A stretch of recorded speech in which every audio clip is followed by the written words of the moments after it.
Good morning, everyone. Good morning. Thank you for all being here today. I'm going to talk about Dagwayelak. It's called the healing coat. But culturally, we must give our acknowledgments first before we speak. And so I'll stand, but I ask you to remain seated. And I'll just give a Thanksgiving address. And that Thanksgiving address acknowledges all of creation, from the people to Mother Earth to the sky world, to the celestial beings. And so it's the words that we put before all else. Okay.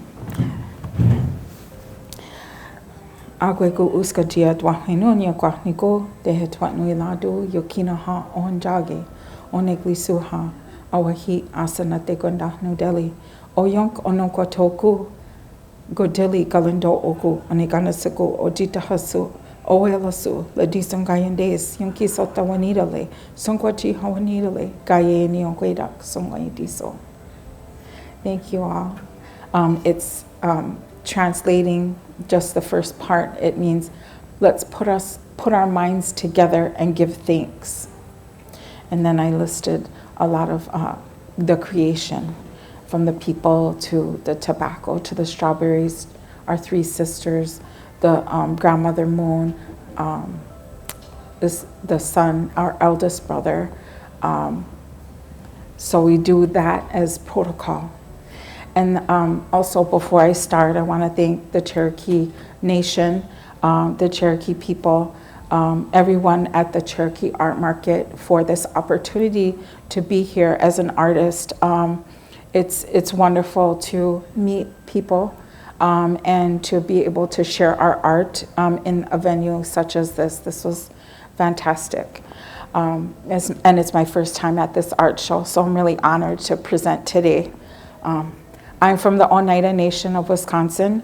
That is our formal name, but our traditional name is Onote Aga, and that means the people of the standing stone.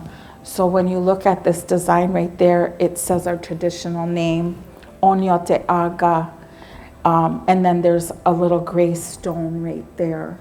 I wanted to use nothing but our language on this piece, because this piece is honoring the ancestors and the journey that they took through the Great Lakes by the boat.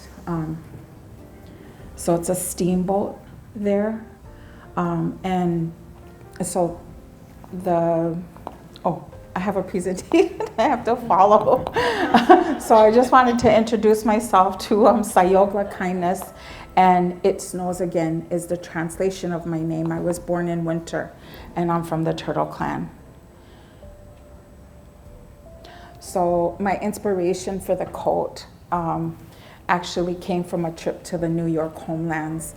Onote Aga people were originally from New York and part of Canada area. And so I had gone home to, and it'll always be the homelands to us. I'd gone back to New York to help my neighbor bury her mother's ashes. And she was our tribal historian and a very respected elder. And she wanted part of her ashes to be spread out in the homelands, in an old site of where we had our longhouse once stood.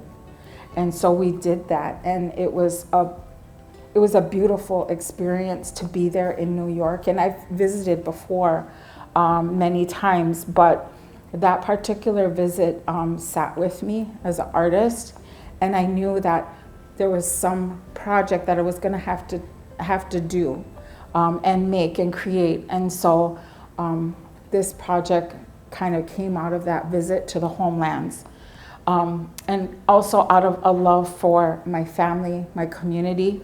And this project was also part of a healing coat project that was done through Linden Gardens in Milwaukee, Wisconsin. So I wanted to acknowledge them as well, because they're the ones who approached me to do a healing coat, because I had talked to them about our migration journey, and they had worked with refugees.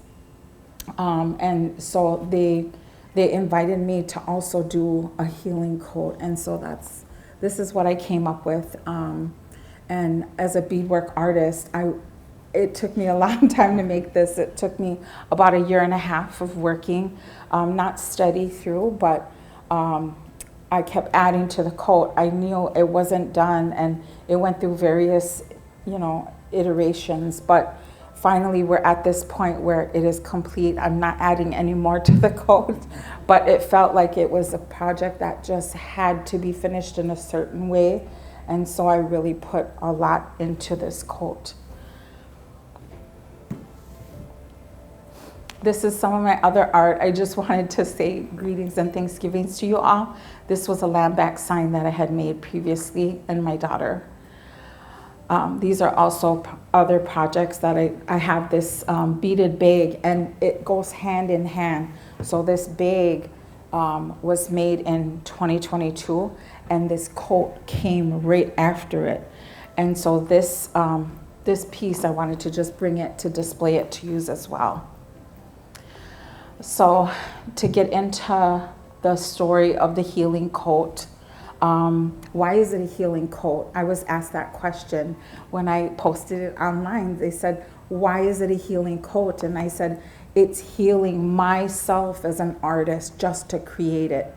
Because when I go back to the homelands and then I leave, I wonder, what would my life have been like if I was raised in Oneida, New York? What would my life be today if, I could go to Oneida Lake and make my offerings. I could fish at Oneida Lake. I could, what would my life be if, my family was buried there? And my ancestors are buried there. And so it brought up a lot of questions, and it's also a mourning, for that loss of really not knowing how our life would be different if we were on our homelands.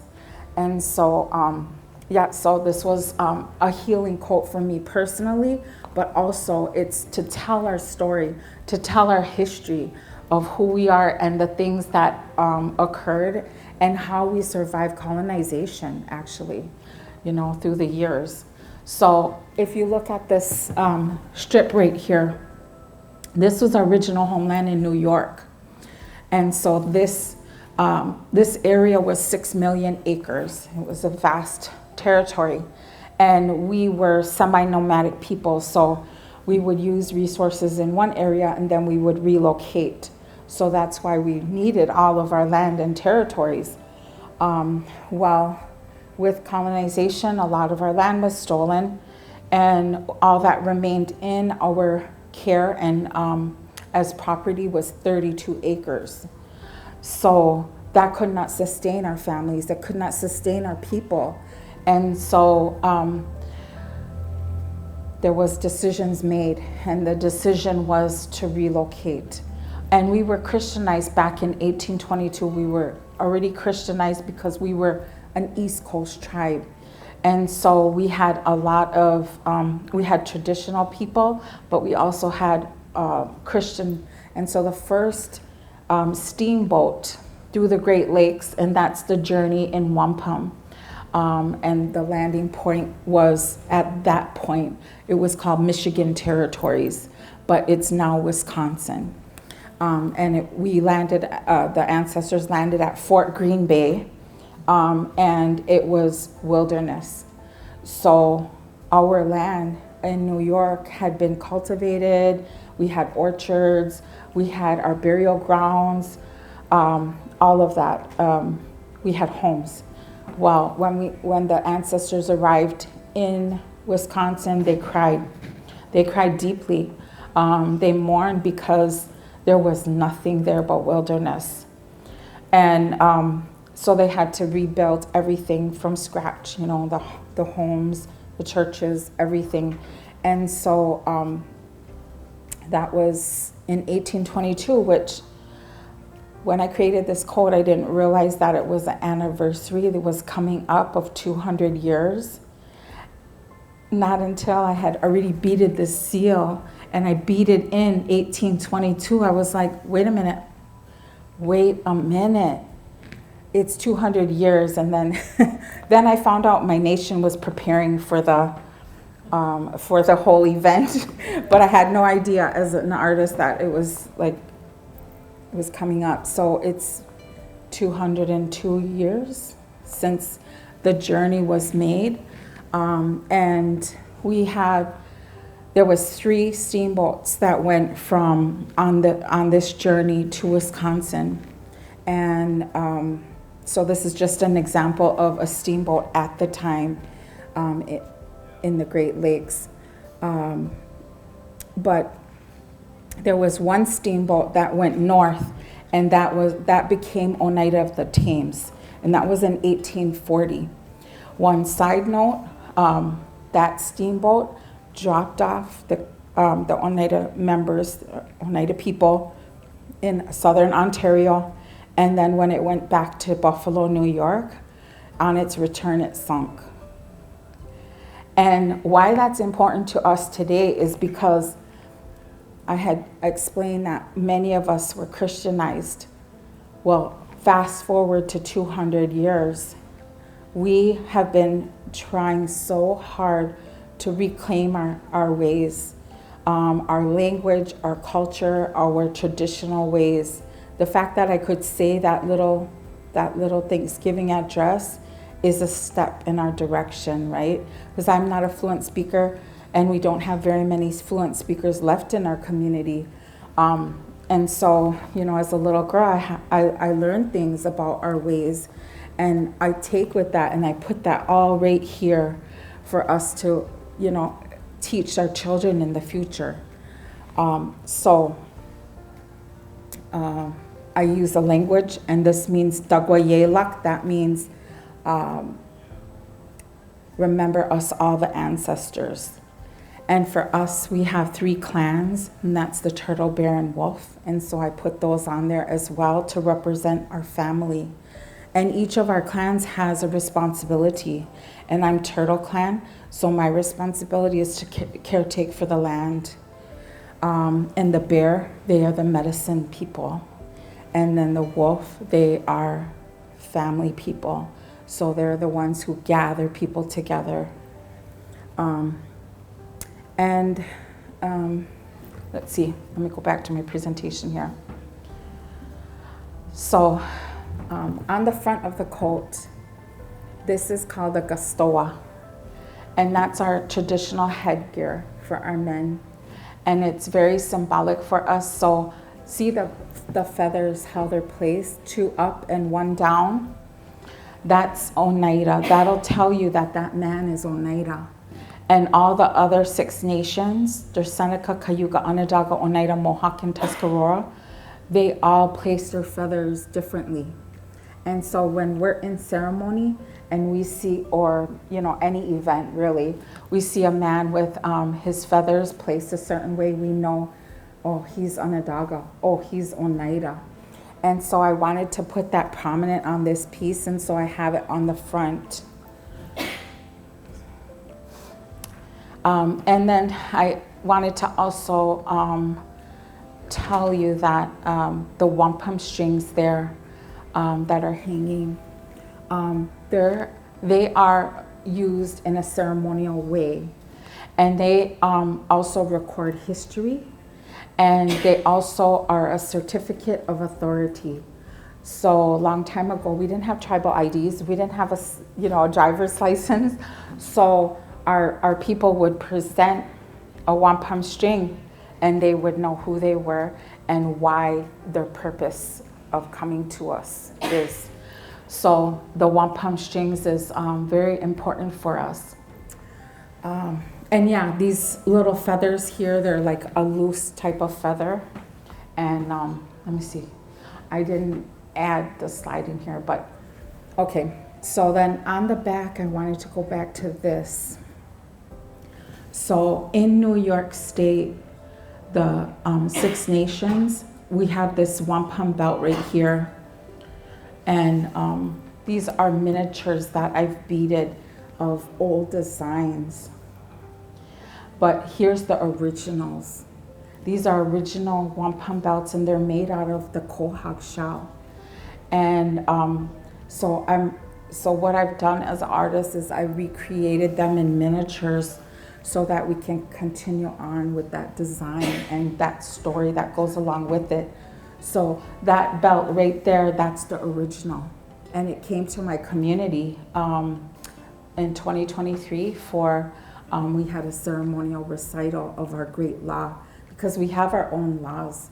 And so we wanted to, so everyone from the Confederacy that could make it, they came, and some of them brought the old historic belts.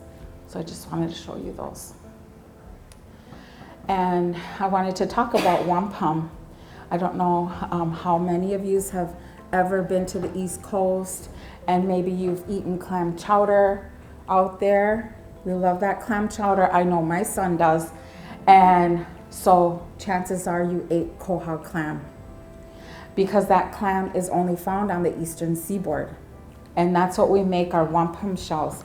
Like this is an example here. Right here, that's wampum. And my ring. And again, the strands of wampum. So it's made from that. It's naturally occurring purple and white. And it's the oldest living creature on Earth. The quahog clam, and if you're East Coast, you say quahog. It's the oldest living creature on Earth, and it can get as old as 500 plus years. Yeah, which is really amazing. And so if you look at the back of the shell, all those lines, that's like a tree trunk. That's like a tree. It's a year of growth, each of those. So these are quite old, even though they're small. Here's fishermen. They're clamming. And here's the original Oneida Belt. And this belt was significant amongst our people, and that's why I put it on the brim of the Gustoa. Because there's six elements there, 6 significant designs, and they're all connected through it. And there's 6 of this is the original belt, which is in the Chicago History Museum. And this was the first wampum belt that was created once the Tuscarora had joined our Confederacy.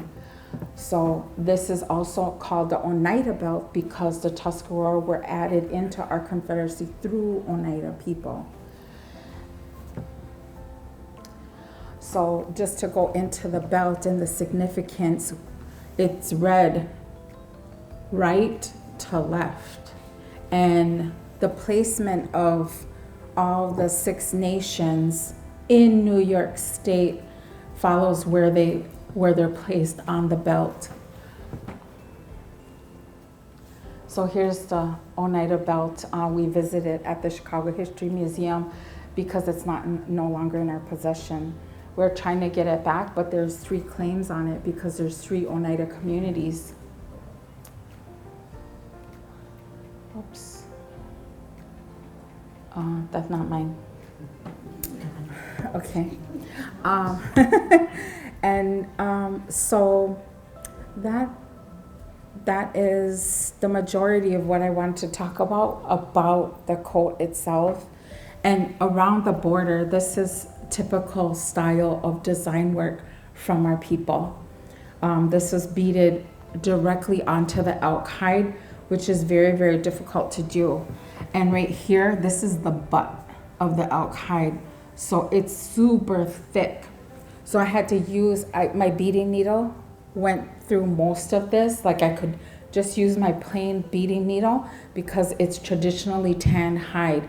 If I was working on commercial leather, it would not go through.